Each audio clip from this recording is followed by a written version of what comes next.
The explosion should have killed Staff Sergeant Maya Ghost Carter.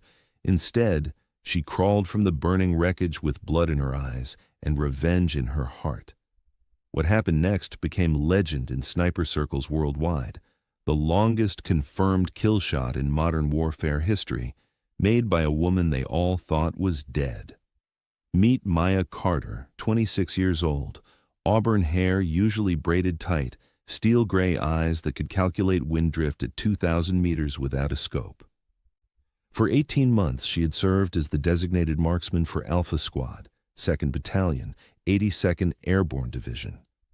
But to most of her male teammates, she was still just the girl who happened to be good with a rifle. They respected her skills, but they never truly saw her as an equal. That was about to change in the most dramatic way possible. Maya's father, Master Sergeant David Longshot Carter, had been one of the Army's most decorated snipers before an IED took his life in Afghanistan when Maya was 19.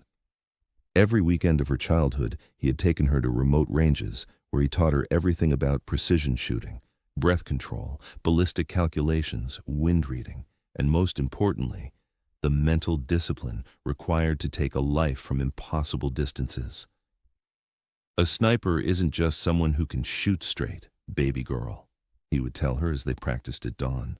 "A sniper is someone who can wait motionless for 12 hours, then make one shot that changes everything. Most people can't handle that kind of responsibility.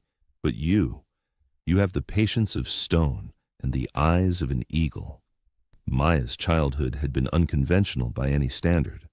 While other girls her age were playing with dolls, she was learning to calculate ballistic trajectories.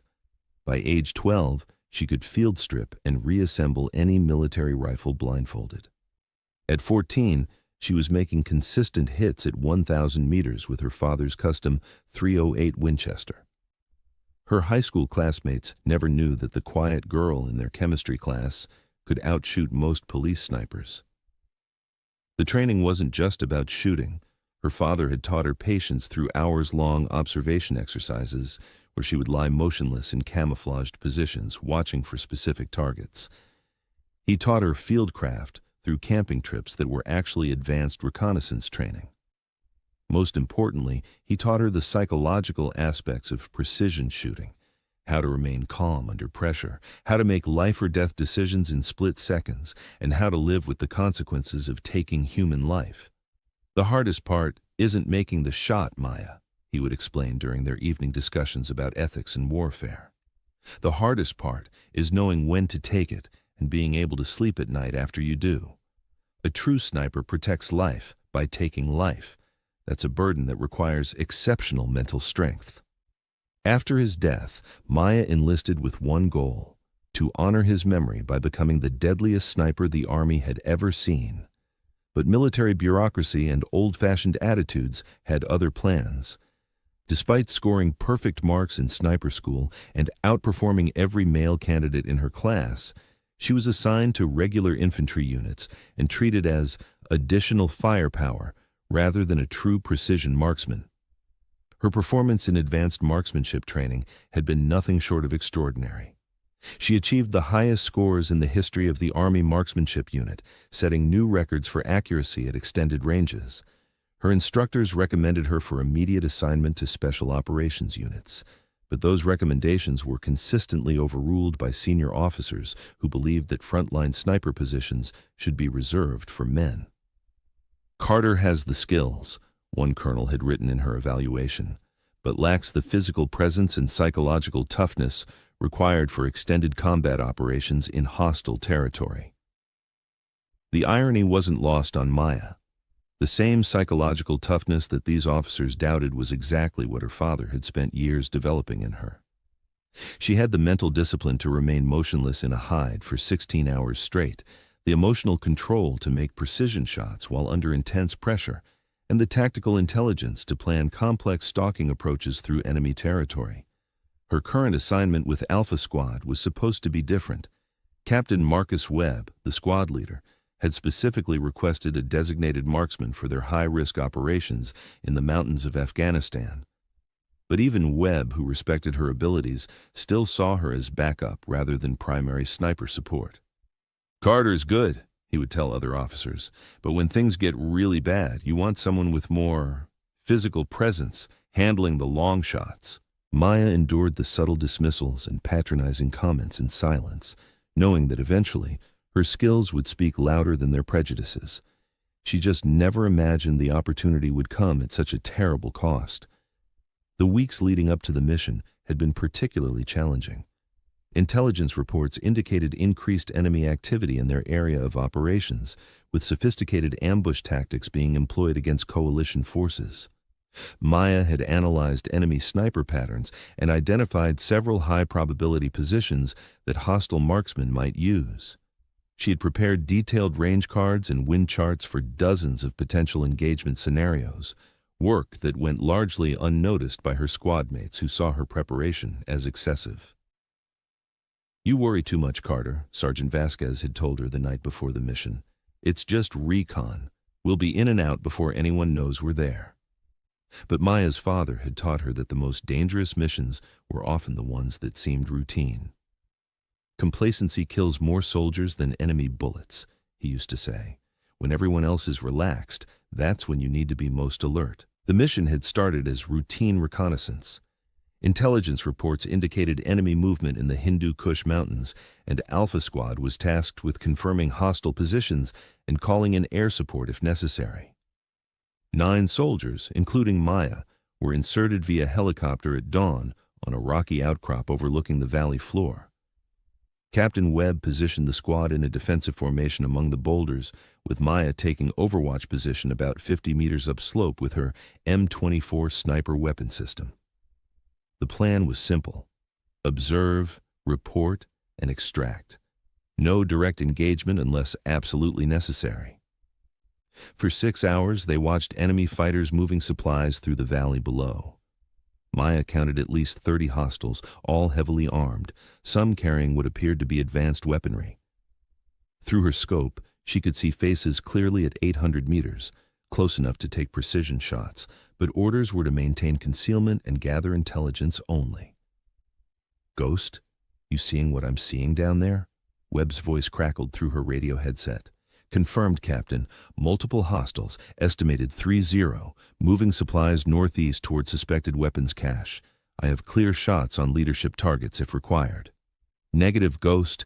Maintain overwatch only. We're here to watch, not engage." Maya settled into her hide, using natural camouflage and patient observation techniques her father had drilled into her. Hours passed. The sun climbed higher, making heat shimmer distort her scope picture, but she remained motionless, tracking enemy movement and updating the squad on positions. The other members of Alpha Squad included Sergeant First Class Antonio Vasquez, the team's explosives expert who had served 3 tours and treated Maya like a younger sister; Staff Sergeant Kyle Morrison, a former ranger who grudgingly respected her shooting but still made jokes about women in combat; Corporal Jake Patterson, a medic who appreciated having someone watch his back during dangerous extractions; Specialist Ryan Chen, a communications expert who relied on Maya's overwatch during radio operations; Private First Class Tyler Brooks, a young soldier on his first deployment who looked up to Maya as a mentor; Specialist Mike Rodriguez, a machine gunner who had initially been skeptical of female soldiers but had come to trust Maya's tactical judgment; and Corporal Sam Johnson, a demolition specialist who had seen Maya's precision shooting save lives on previous missions. Each of these men had their own story, their own reasons for serving, and their own relationships with Maya that had developed over months of shared operations. Vasquez, the oldest member of the squad at 32, had taken on a protective older brother role, often deflecting the more inappropriate comments from other soldiers. Morrison, despite his jokes, secretly respected Maya's dedication and had recommended her for advanced training on multiple occasions. Patterson, the medic, had worked with Maya on several casualty evacuations and trusted her completely to provide accurate covering fire during dangerous medical procedures. Brooks, barely 20 years old, represented the new generation of soldiers who had grown up with female combat veterans and saw Maya's presence as normal rather than exceptional. Chen appreciated Maya's intelligence and tactical awareness, often consulting with her on communication protocols and extraction procedures. Rodriguez had initially been one of Maya's harshest critics, but had become one of her strongest supporters after witnessing her performance under fire. Johnson, a steady professional with 8 years of service, valued Maya's consistent reliability and precise shooting skills. That's when everything went wrong. At 13:47 hours, Maya noticed something that made her blood run cold. 3 enemy fighters were moving up the ridge toward Alpha Squad's position, carrying what appeared to be a remote detonation device. The main group in the valley had been a distraction. The real threat was climbing directly toward her teammates. "Captain, you have 3 tangos approaching your 6, approximately 200 meters in closing. They appear to have IED equipment." "Confirmed, Ghost. We see them, moving to new position." But it was too late. The enemy had planned this perfectly. As Alpha Squad tried to relocate, Maya heard the distinctive whistle of incoming mortars. The first explosion hit 50 meters from her position, showering her with rocks and debris. The second landed directly in the middle of her squad. The blast was devastating.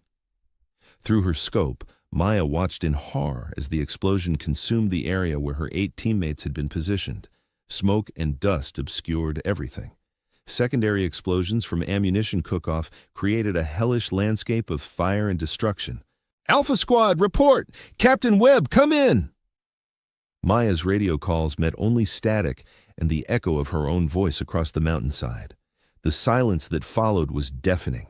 Maya's training kicked in automatically, but for a moment, the emotional impact threatened to overwhelm her tactical thinking. These weren't just squad mates. They were friends, brothers, men who had shared meals with her, who had trusted her to watch their backs, who had slowly come to accept her as an equal member of their military family. Have you ever watched helplessly as the people you care about disappeared in smoke and fire? Maya's world collapsed in that moment, but her training kicked in automatically. Enemy fighters were already moving up the slope toward the blast site, probably to confirm kills and search for survivors. Maya had 2 choices: retreat to the extraction point and report her squad KIA, or stay and fight against impossible odds. She chose to fight, but first she had to survive the immediate threat. Mortar rounds were still falling around her position, and enemy small arms fire was getting closer. A fragment from the blast had cut a gash across her forehead, sending blood running into her eyes. Her left shoulder ached from impact with a boulder, but she could still operate her rifle. Moving with the fluid stealth her father had taught her, Maya slipped away from her original position and began working her way around the ridge to a new vantage point. If any of her squad had survived the blast, they would be trapped in the killing zone with enemies closing in from multiple directions. Through her scope, she could see movement in the smoke and debris where Alpha Squad had been positioned. At first, she thought it might be enemy fighters searching the area. Then she heard something that changed everything. The distinctive whistle code that Captain Webb used for emergency rally signals. Survivors. At least some of her teammates were alive, but they were trapped in the blast crater with enemies approaching from 3 sides. Maya keyed her radio. "Any station, this is Ghost. If anyone can hear this, give me your position." Static. Then a weak voice. "Ghost, this is Webb. We're in deep shit. 4 wounded, can't move. Hostiles closing from all sides. Where the hell are you?" "Captain, I'm approximately 300 meters northwest of your position. How many mobile?" 3 of us can still fight, but Johnson's legs are fucked, and Rodriguez took shrapnel to the chest. Chen's unconscious but breathing. Vasquez and Morrison are mobile but low on ammo. Patterson's trying to keep the wounded alive, but we need extraction now." Maya assessed the tactical situation through her scope. The blast had created a natural defensive position, a crater surrounded by boulders that provided some cover. But enemy fighters were systematically moving closer, using covering fire to advance in coordinated bounds. Her trapped teammates had maybe 10 minutes before being overrun. The extraction helicopter wasn't due for another 2 hours, and calling for emergency pickup would take at least 30 minutes. Her squad didn't have 30 minutes. That's when Maya noticed something that made her heart race with possibility and terror in equal measure. Approximately 3,200 meters to the southeast, on a ridgeline that offered perfect overwatch of the entire valley, she could see the muzzle flashes of the enemy sniper who had been directing the attack on her squad. 3,200 meters. 2 miles. In perfect conditions with a stationary target, that would be challenging for any sniper. In combat conditions, with wind, heat shimmer, and a moving target, it was virtually impossible. But Maya Carter wasn't any sniper. She was David Longshot Carter's daughter. "Captain, I need you to hold that position for 15 minutes. I'm going to eliminate the Overwatch threat." "Negative, Ghost. There's too many of them. Fall back to extraction and call for support." "Sir, if I don't take out their sniper, he'll direct fire on any helicopter that tries to reach you. This is our only option." Maya was already moving, using terrain features to mask her movement as she worked toward the optimal shooting position. Every step was calculated, every movement designed to keep her invisible while closing the distance to her target.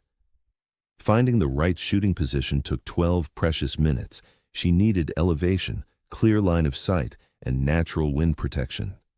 Finally, she found it, a rocky outcrop that gave her perfect visibility of the enemy sniper position while keeping her concealed from the fighters below. Setting up for the shot required everything her father had taught her about extreme long-range precision work. Distance, 3,247 meters according to her rangefinder. Wind, variable, gusting 8 to 12 miles per hour from the northwest with thermal updrafts from the heated valley floor. Target mobile, but following predictable patterns as he adjusted position to direct fire on her trapped squad. Maya adjusted her scope for the extreme range, calculating bullet drop, wind drift, and the rotation of the Earth itself. At this distance, even the Coriolis effect would influence bullet trajectory. One shot. That's all she would get before revealing her position to every hostile in the valley. Through her scope, she could see the enemy sniper clearly, a bearded man in camouflage gear, probably their best marksman, methodically engaging targets in her squad's position.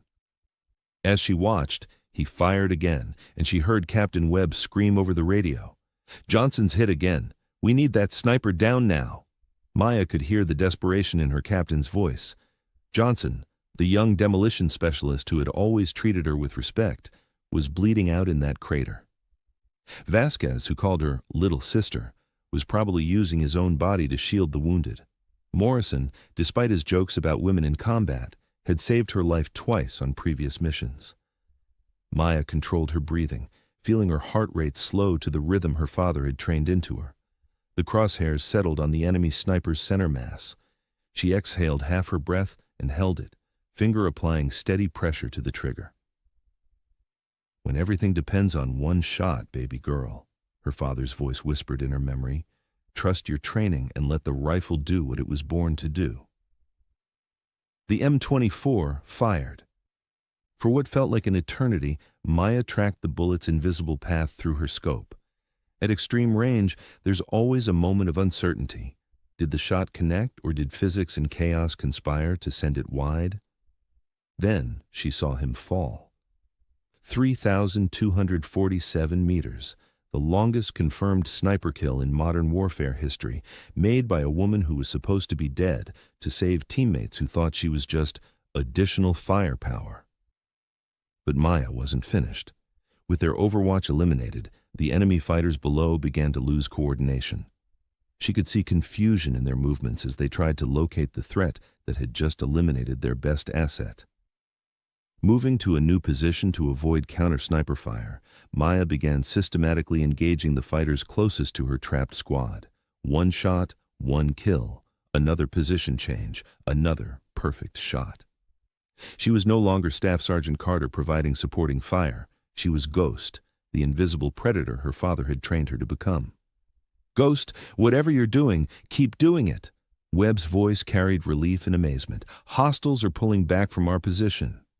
"Copy, Captain. Maintain defensive posture. I'm clearing your extraction route."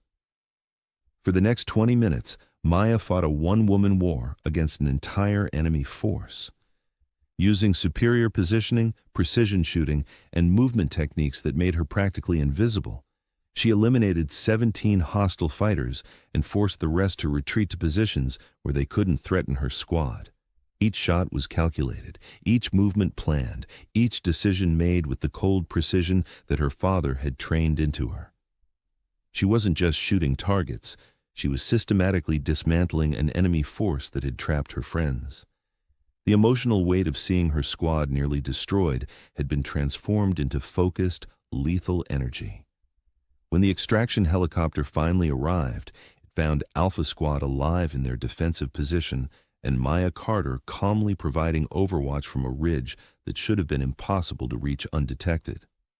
Captain Webb later wrote in his after-action report, "Staff Sergeant Carter's actions were not only heroic, but tactically brilliant beyond anything I've witnessed in 15 years of combat operations. Her precision shooting and tactical movement single-handedly turned certain death into successful extraction." But the moment that defined everything happened as the helicopter lifted off. Captain Webb looked at Maya, his face showing a mixture of gratitude, respect, and something approaching awe.